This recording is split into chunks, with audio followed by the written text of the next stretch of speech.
Hello students. आज की इस वीडियो में मैं कक्षा 10वीं वाले विद्यार्थियों को सामाजिक विज्ञान के जो इम्पोर्टेंट प्रश्न बच गए थे उनको इस वीडियो में बताने वाला हूं। तो मैंने 1 से लेके 14 तक के बता दिया है ना। अब बाकी जो है उनको भी इस वीडियो में मैं बता देता हूं। जैसे मैं बताऊंगा उसी हिसाब से आप लोगों को तैयारी करना है। तो चलो दिखाता हूं मैं आप लोगों को। देखो, लोकतंत्र में जन सहभागिता 1 और 6 नंबर के इस अध्याय से प्रश्न आने वाले हैं। 1 और 6 नंबर के जो प्रश्न आने वाले हैं उसमें कौन कौन सा पढ़ना है मैं यहाँ पे आपको बता देता हूँ। तो 1 नंबर वाला तो यहाँ पे दिया हुआ है, जिसको भी पढ़ना चाहो पढ़ सकते हो, है ना। वस्तुनिष्ठ है वो, कोई बड़ी बात नहीं है। ज्यादा प्रश्न जैसे हम लोग पढ़ते जाते हैं वैसे वैसे हम लोगों के लिए दिक्कत होते जाता है, इसलिए ज्यादा नहीं पढ़ना है, कम पढ़ना है और सटीक पढ़ना है। तो यहाँ पे ये जो प्रश्न है, मतदाता किन कारणों से मतदान करने नहीं जाते, ये प्रश्न इंपॉर्टेंट, इसको टिक लगा लेना। ठीक है, टिक बस मत लगाना, पढ़ना भी है। दबाव समूह और राजनीतिक दल में क्या अंतर है, ये प्रश्न भी इंपॉर्टेंट है। अगला देखो, ये 12वां प्रश्न, मतदाता किसे कहते हैं, भारत में मतदान व्यवहार को प्रभावित करने वाले कारकों का उल्लेख कीजिए, ये प्रश्न इंपॉर्टेंट है। इसके बाद प्रश्न बहुत सारे कम कर दिए हैं ना, इसमें बहुत सारा कम कर दिया हूं मैं। तो ये लोकतंत्र में संगठन बनाने का अधिकार क्यों जरूरी है, ठीक है, इसको टिक लगा लो। फिर दीर्घोत्तरी में आओ, ये राजनीतिक दल व दबाव समूह की विशेषताएं कह रहे हैं, ठीक है, तो ये भी हो गया। अभी मैंने इससे संबंधित आपको अंतर दिखाया था, देखो यहाँ पे है दबाव समूह और राजनीतिक दल में अंतर। तो यहाँ पे ये जो टॉपिक दिया है इसको ना यहीं पे पढ़ लेना, ठीक है। यहाँ पे कम टॉपिक दिया है और यहाँ पे ज्यादा टॉपिक आपको देखने मिलेगा। और जो टॉपिक यहाँ पे देखो 6 टॉपिक कम से कम होना चाहिए, तभी तो 6 दूनी 12 है ना। तो 6 टॉपिक हो तभी तो 12, जो 12 टॉपिक हो, 6 टॉपिक इसका और 6 टॉपिक दबाव समूह का, तभी तो आपका 6 नंबर का बनेगा ना। तो 6 अंतर कम से कम होना चाहिए। तो यहाँ पे कितने अंतर दिए हुए हैं, 4 अंतर दिए हुए हैं, ठीक है, या 3 देख लो और 3 वहां पे, तो दोनों को मिला दोगे तो 6 अंतर हो जाएगा। इसके बाद है ट्रेड यूनियन पर टिप्पणी लिखिए, कह रही है, ये इंपॉर्टेंट है। मतदान प्रक्रिया के 6 बिंदु लिखकर संक्षिप्त व्याख्या कीजिए, क्या इंपॉर्टेंट है, ये भी देख लो। निर्वाचन आयोग के 6 कार्यों को लिखकर व्याख्या कीजिए, ठीक है, निर्वाचन आयोग के 6 कार्यों को। और यहाँ पे देखो मतदान प्रक्रिया कह रहे हैं, दोनों अलग अलग है ना, मतदान प्रक्रिया है और ये निर्वाचन आयोग है। मतदान प्रक्रिया क्या होता है, जैसे आप वोट डालने जाते हो, वो मतदान प्रक्रिया होता है। और ये जो निर्वाचन है, इनके आयोग के 6 कार्य क्या क्या होंगे, जितने भी चुनाव होने से पहले जो प्रक्रिया होता है वो कहलाता है निर्वाचन प्रक्रिया, ठीक है। अब इन दोनों को एक ही करके भी पढ़ सकते हो, ठीक है, बहुत सारी चीज जो है वो सिमिलर रहेंगे। तो ये कह सकते हैं कि दोनों जो है वो अलग नहीं है, दोनों के 3 टॉपिक को अगर मिक्स कर देते हो और सिमिलर लग रहा है तो 3 टॉपिक इसका 3 टॉपिक इसका, तो आपको पूरा नंबर मिल जाएगा। इसके बाद देखो, महिला मतदाताओं की मतदान की प्रतिशत कम होने के 6 कारण लिखिए। क्यों जो महिला मतदाता होते हैं वो क्यों वोट डालने नहीं जाते हैं ना, तो उसके बारे में आपको लिखने के लिए कह रहे हैं। इसके बाद देखो, दबाव समूह की विशेषताएं, अभी मैंने आपको दबाव समूह की विशेषताएं दिखाया था ना, तो ये विशेषताओं को और जोड़ लेना, जैसे वहां पे कम होगा तो यहाँ से उठा लेना। और उसकी महत्व के बारे में पूछ रहे हैं तो ये है, तो दोनों को एक ही समझ के पढ़ना, ठीक है, अलग अलग मत पढ़ना। दबाव समूह की विशेषताएं और महत्व दोनों को अलग करोगे तो आपको नुकसान होगा, इसलिए एक में ले लेना। इसके बाद देखो, मतदान व्यवहार को प्रभावित करने वाले तत्वों की विस्तृत सूची बनाइए, ये प्रश्न इंपॉर्टेंट है।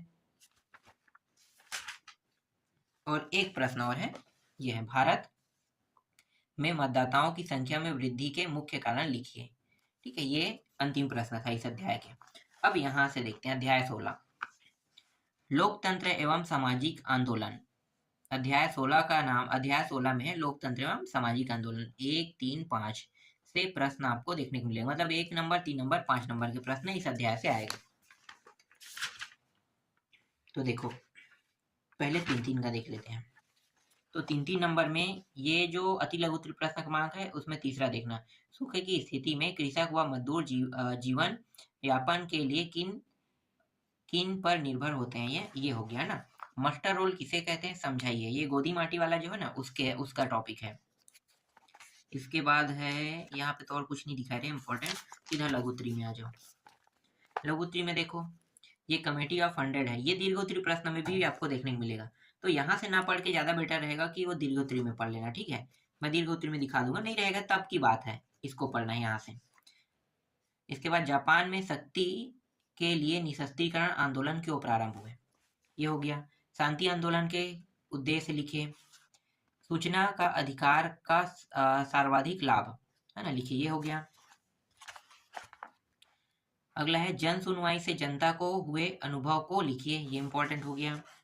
फिर है ये है नियमगिरी सत्याग्रह की जीत किसके निर्णय से हुई, ये इंपॉर्टेंट हो गया। ठीक है, ये देखो, ये 7वां भी इंपॉर्टेंट हो गया, इसको भी टिक लगा लेना है। और है क्या, इसमें तो बहुत सारे इंपॉर्टेंट है यार, इसमें छोड़ने लायक बहुत कम है। ठीक है, ये देखो, ये परमाणु वाला 8वां टिक लगा लेना, 9वां टिक लगा लेना, 10वां भी, ठीक है, 11वां भी, 12वां प्रश्न, 13वां प्रश्न, 14वां, 15वां,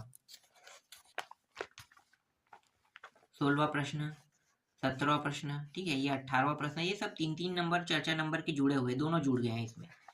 ये 19वां प्रश्न, 20वां, ठीक है, 21वां, 22वां, इसको टिक करते जाना। इसके बाद 23वां, 24वां, 25वां छोड़ दो। ठीक है, सीधा आ जाओ 26वां में।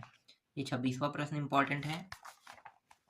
27वां प्रश्न इंपॉर्टेंट है। इसमें बहुत सारे प्रश्न है, 2 ही 3 प्रश्न देखो 3 नंबर के आने वाले हैं, उसमें 2-3 प्रश्न छोड़ रहे हैं, बाकी तो सब इंपॉर्टेंट है ना, तो बाकी सबको देखना पड़ेगा। इसके बाद ये दीर्घोत्तरी 5 नंबर के प्रश्न, तो नियमगिरी आंदोलन का विवरण कह रहे, ये इंपॉर्टेंट है। ये देखो कमेटी वाला आ गया ना, तो ये जो है ये वहां पे भी है, यहाँ भी है, तो एक जगह से पढ़ लेना, बड़े प्रश्नों में पढ़ना, तब ज्यादा आपको बेनिफिट मिलेगा। और ये इंग्लैंड वाले संयुक्त वाला है ना, तो ये भी इंपॉर्टेंट है, संयुक्त राज्य अमेरिका। फिर यहाँ पे 4-5 देखो, ये है सामाजिक आंदोलन। और देखो निःशस्त्रीकरण की आवश्यकता क्यों होती है, निःशस्त्रीकरण शायद एक जगह और हम लोगों ने देखा है, तो आपको सभी जगह से नहीं पढ़ना है। और एक और है, इसको भी छोड़ते क्यों है भाई, जन सुनवाई से जनता को हुए अनुभव को लिखे, कह रहे, ये इंपॉर्टेंट है। तो 5-5 नंबर में इसमें छोड़ने लायक कोई प्रश्न ही नहीं था, इसलिए इसमें सभी प्रश्नों को देखना पड़ गया। अब आते हैं विकास की समझ, यहाँ से 1, 2, 4 नंबर के प्रश्न आएगा। तो 1, 2, 4 नंबर के प्रश्न में कौन कौन सा देखना पड़ेगा, तो देखो 2 नंबर के जितने भी प्रश्न हैं सब तो इंपॉर्टेंट रहता है, जैसे सरकार द्वारा बिजली की सुविधा किस लिए प्रदान की जाती है, वर्ष 2013-14 में किस राज्य के प्रति व्यक्ति आय सबसे अधिक है ना, विकास को मापने की 2 संकेतों के नाम लिखे, इंपॉर्टेंट है। ठीक है, फटाफट टिक लगाओ, ये भी इंपॉर्टेंट है, ये भी है, 5वां, 6वां, 7वां, 8वां, 9वां, 10वां, 11वां, ठीक है, 12वां, 13वां छोड़ दो, सीधा आ जाओ 14वां प्रश्न में। 15 देखो ये प्रश्न है, 16वां छोड़ दो, 17वां छोड़ दो। इसके बाद दीर्घोत्तरी में देखते हैं, दीर्घोत्तरी में तो कम ही देखना पड़ेगा, डायरेक्ट ये 3रा प्रश्न देखो, ये इंपॉर्टेंट है। 4था प्रश्न ये इंपॉर्टेंट है, ये दीर्घोत्तरी नहीं है क्या, कौन सा है, लघुत्तरी है, सॉरी, अति लघुत्तरी के बाद लघुत्तरी, लघुत्तरी में 2 प्रश्न हो गया, और लघुत्तरी के बाद इसमें तो और नहीं, फालतू बहुत सारा भर दिया है, इसमें कचरा है पूरा, तो सबको नहीं देखना पड़ेगा। और दीर्घोत्तरी में भी तो मुझे प्रश्न नहीं दिखाई दे रहा है, ठीक है, ये प्रश्न देख लेना, ये 4था है। यहाँ पे जो दिया है ना, देखो यहाँ से दीर्घोत्तरी नहीं आते हैं तो कोई मतलब नहीं है यहाँ से देखने के, ठीक है, इसके जो साथी अध्याय वहां से आएगा, तो ये जो प्रति व्यक्ति आय, राष्ट्रीय आय, शिशु मृत्यु दर, निलंबन, ये 2-2 नंबर के प्रश्न है, इसको देख लेना, हो सकता है इसको उठा दे, ठीक है, बड़े प्रश्न नहीं आएगा, सब छोटे छोटे प्रश्न ही यहाँ से आपको देखने को मिलेगा, इसलिए बहुत सारे प्रश्नों को मैंने काट दिया है। ठीक है, आगे देखो 18वां अध्याय, 17 हो गया ना, 18वां, ठीक है, मुद्रा एवं साख, 1, 2, 5 के प्रश्न आपको देखने को मिलेगा। तो 2 नंबर और 5 नंबर में कौन कौन से इंपॉर्टेंट है, एक तो है किसान क्रेडिट कार्ड किसे कहते हैं, ठीक है, तो किसान क्रेडिट कार्ड के बारे में आप लोगों को पता होगा, आपके पिताजी जो है वो किसान होंगे, तो किसान है तो आपको पता ही होगा कि किसान क्रेडिट कार्ड क्यों दिया जाता है। अब ये प्रश्न दूसरा को भी टिक लगा लो, तीसरा को भी, मुद्रा किसे कहते हैं, मुद्रा मतलब यही रुपया है ना, साख से क्या आशा है, ये 6वां प्रश्न देख लो, 7वां है मुद्रा का निर्गमन कैसे होता है, 8वां प्रश्न टिक लगाओ, 9वां को टिक लगा लो। इसके बाद यहाँ पे टिक लगाने वाला प्रश्न है 10वां है आपका, 11वां है, 12वां है, 13वां है, 14वां, 15वां, यहाँ तक कि 16वां प्रश्न भी टिक लगाने वाला प्रश्न है, मतलब सारे इंपॉर्टेंट है, 17वां भी, 18वां भी, 19वां भी, और ये 20वां भी। अब आते हैं बड़े प्रश्नों में, लघुत्तरी से एक भी प्रश्न आपको यहाँ से 1 नंबर 2 नंबर लघुत्तरी नहीं आएगा, 3 4 भी नहीं आएगा, 5 6 तक के तो नहीं आएगा, 7वां आ सकता है, ठीक है, बैंक के कार्य लिखिए, ये भी ज्वाइंट होके आएगा, जैसे ये छोटा प्रश्न है तो एक और है यहाँ पे देखो, भारतीय रिजर्व बैंक के कार्य लिखे, तो दोनों को जोड़ दिया जाएगा, तब आपको देखने को मिल सकता है। इसके बाद इसमें और इम्पोर्टेंट नहीं है, सीधा दीर्घोत्तरी पे आ जाऊं। दीर्घोत्तरी में ये प्रश्न इम्पोर्टेंट है, दूसरा, तीसरा इम्पोर्टेंट है, ये चौथा इम्पोर्टेंट है, ठीक है, पांचवा भी इम्पोर्टेंट है, छठवा को भी टिक लगाना है, और इसको टिक लगाना है, सातवां को भी टिक लगाना है, और ये आठवां को भी टिक लगाना है, और आठवां के बाद नौवां को भी टिक लगाना है, और ये क्या टिक लगाना है, एक और प्रश्न है 10वां को। ठीक है, इतने सारे प्रश्नों को आपको देखना होगा। 10वां अंतिम हो गया यहाँ पे। इसके बाद अध्याय 19 देखो, सरकारी बजट और कर निर्धारण, 1, 2, 4 नंबर के प्रश्न आपको इस अध्याय से देखने को मिलेगा। तो कौन कौन से प्रश्न यहाँ से आपको देखने को मिलेगा, चलो उसे टिक लगा लो। देखो सबसे पहले आपको ये देखना होगा, ठीक है, ये तीसरा प्रश्न हो गया है, अति लघु उत्तरीय प्रश्न क्रमांक में। चौथा को टिक लगाना है, पांचवा को टिक लगाना है, छठवा को टिक लगाना है, सातवां को भी टिक लगाना है। इसके बाद आठवां को भी टिक लगाना है, नौवां को भी, 10वां, 11वां, वस्तु एवं सेवा कर बहुत इंपॉर्टेंट है ना, 12वां, 13वां, ये 14वां भी हो गया इंपॉर्टेंट। ये शीत युद्ध किसे कहते हैं इसके बारे में पूछ सकता है, और ये 15वां इंपॉर्टेंट है। इसके बाद देख लेते हैं 4 नंबर में। 4 नंबर में लघु उत्तरी में ये पहला प्रश्न इंपॉर्टेंट है, और ये दूसरा भी इंपॉर्टेंट है लघु उत्तरी में। ठीक है, इसके बाद तीसरा, चौथा तो इंपॉर्टेंट नहीं है, पांचवा भी नहीं, सीधा छठवां देखो, आय और निर्यात कर्ज में अंतर बताइए कहेगा, ये इंपॉर्टेंट है। ये सातवां है, सरकार राजस्व सुविधा क्यों उपलब्ध कराती है, ठीक है, ये इंपॉर्टेंट है। फिर ये 8वां प्रश्न इंपॉर्टेंट है। इसके बाद 9वां और 10वां 11वां छोड़ दो, सीधा 12वां में है, 12वां इंपॉर्टेंट हो गया, इसको देखना है। और 12वां के बाद 13, 14, 15 सबको छोड़ दो, सीधा दीर्घोत्तरी में अब आ जाओ। दीर्घोत्तरी में ये इंपॉर्टेंट है, पहला प्रश्न, और दूसरा वेट की तरह चोरी कम नहीं है, तीसरा भी नहीं है, ठीक है, तो एक ही प्रश्न बस है, और चौथा भी इंपॉर्टेंट नहीं है, तो बस इतना ही इसमें इंपॉर्टेंट था। ठीक है, अब अगले अध्याय पे आते हैं, 20वां अध्याय, खाद्य सुरक्षा। 1, 2, 3 नंबर के प्रश्न आपको इस अध्याय से देखने को मिलेगा। तो 1, 2, 3 नंबर के प्रश्न में कौन कौन से प्रश्न इंपॉर्टेंट है देख लेते हैं। देखो यहाँ पे पहला प्रश्न इंपॉर्टेंट हो गया अति लघु उत्तरी का, अति लघु उत्तरी दूसरा, तीसरा, चौथा, पांचवा, छठवा, सातवां, आठवां, नौवां। ठीक है, फटाफट मैं बताते जा रहा हूँ। 9वां के बाद 10वां, 11वां, 12वां, 13वां, 14वां, है ना। और ये बहुत ही इंपॉर्टेंट है, निर्गत कीमत, मौसमी भुखमरी क्या है, ये पूछ सकता है। ठीक है, तो छोटे छोटे टॉपिक को देखना ही आपको। ये यहाँ भी देखो, इनके छोटे छोटे टॉपिक है, इनको भी देखना है। 15 हो गया, 16वां हो गया, 17वां हो गया इंपॉर्टेंट, 18वां हो गया, और इसके बाद 3 नंबर में देखो ये एक हो गया लघु उत्तरी में, दूसरा हो गया, ये सब लघु उत्तरी प्रश्न क्रमांक है इंपॉर्टेंट वाला। फिर तीसरा को भी आपको टिक लगाना है, चौथा को भी टिक लगाना है, ठीक है, पांचवा नहीं देखना है, सीधा छठवां देख लो। इसके बाद 7वां, फिर 8वां, ठीक है, ये 8वां प्रश्न, ये 9वां प्रश्न, 9वां, ये 10वां प्रश्न इंपॉर्टेंट है, 11वां को टिक लगा लेना, 12वां को, 13वां को भी टिक लगाना है, 14वां प्रश्न को, 15वां प्रश्न को, और 16वां प्रश्न को भी टिक लगाना है। ठीक है, इसमें कितने सारे, बहुत सारे थे, इसमें भी ज़्यादा नहीं देखेंगे। 17, 18वां, 19वां, 20वां, 21वां, 22वां, ठीक है, 22 तक के प्रश्नों को देखना है यहाँ पे।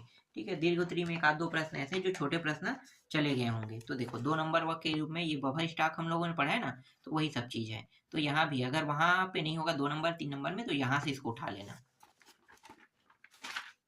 और क्या, नहीं, बस इतना ही है। अब अंतिम अध्याय देखते हैं, ये है आपका अध्याय 21, वैश्वीकरण। वैश्वीकरण वाले अध्याय में कौन कौन से प्रश्न इंपॉर्टेंट है उसको देख लेते हैं। तो 1, 3, 5 के आएगा, तो पहले 3 नंबर का देख लेते हैं। 3 नंबर में देखो, ये जो उदारीकरण है, ये 5 नंबर की जब एग्जाम आएगा तो उसमें ये परिभाषा के रूप में पूछा जा सकता है, इसलिए यहाँ पे देखना है। फिर ये 3 नंबर में आ सकता है, ये इंपॉर्टेंट हो गया, इसको टिक कर लेना, अति लघु उत्तरी, 6वां प्रश्न को। इसके बाद डायरेक्ट लघु उत्तरी में आ जाओ। लघु उत्तरी में ये प्रश्न इंपॉर्टेंट है, पहला प्रश्न। लघु उत्तरी में दूसरा इंपॉर्टेंट है, तीसरा छोड़ दो, चौथा छोड़ दो, चौथा छोड़ दो, सीधा 5वां में आ जाओ, ये 5वां इंपॉर्टेंट है। 6वां भी छोड़ दो, 7वां देखो, ये इंपॉर्टेंट है, 7वां प्रश्न। फिर ये आपका 8वां प्रश्न इंपॉर्टेंट है, ये भी इंपॉर्टेंट हो गया। ये 9वां प्रश्न भी इंपॉर्टेंट हो गया। ये सब 3-3 नंबर के प्रश्न है। 10वां छोड़ दो, 11वां, 12वां छोड़ दो, सीधा 13वां देखो। 13वां को टिक लगाना है, 13वां इंपॉर्टेंट है, 14वां प्रश्न भी इंपॉर्टेंट है, और 15 छोड़ दो, 16वां को देखो। 16वां जो है वो 3 नंबर में इंपॉर्टेंट है, 17वां भी 3 नंबर में इंपॉर्टेंट है, 18वां भी 3 नंबर में इंपॉर्टेंट प्रश्न है, और 19वां छोड़ दो, 20वां देख लो, 20वां 3 नंबर में इंपॉर्टेंट है, 21वां भी, 22वां भी। फिर दीर्घोत्तरी में आते हैं बड़े प्रश्न। ये पहला इंपॉर्टेंट है, दूसरा भी, तीसरा भी, और चौथा पांचवा दोनों इंपॉर्टेंट है। देखो चौथा भी टिक लगाना है, पांचवा को भी टिक लगा लेना है। इसमें छोड़ने लायक तो कोई प्रश्न मुझे नहीं दिखाई दे रहा है। छठवां भी देखना है आपको, सातवां भी देखना है, यहाँ पे है, और ये 8वां प्रश्न है। ठीक है, इतने ही प्रश्न इसमें है, और तो सभी को यहाँ पे टिक लगा दिया गया है। जितना मुझे छोड़ना था मैंने बहुत सारे प्रश्नों को छोड़ दिया है। तो ये सारे प्रश्न जो मैंने अभी आपको बताया ना, अब समझो कि सामाजिक विज्ञान आपका खत्म हो गया। इसके बाद तो मैं आपको दूसरे सब्जेक्ट के इंपॉर्टेंट प्रश्न बताऊंगा। तो जितना आप लोगों को बताया गया इन्हें अच्छे से देखना, पहले टिक लगा लेना, उसके बाद इन सारे प्रश्नों को बार बार पढ़ते जाना, जिससे क्या होगा, ये आसानी से याद भी हो जाएगा और आपको समझ में भी आने लगेगा धीरे धीरे। उसके उसके बाद आप परीक्षा हाल में जाकर जब भी इनमें से प्रश्न आएगा तो आप आसानी से बहुत इजी तरीके से लिख भी सकते हो और अच्छा नंबर भी पा सकते हो।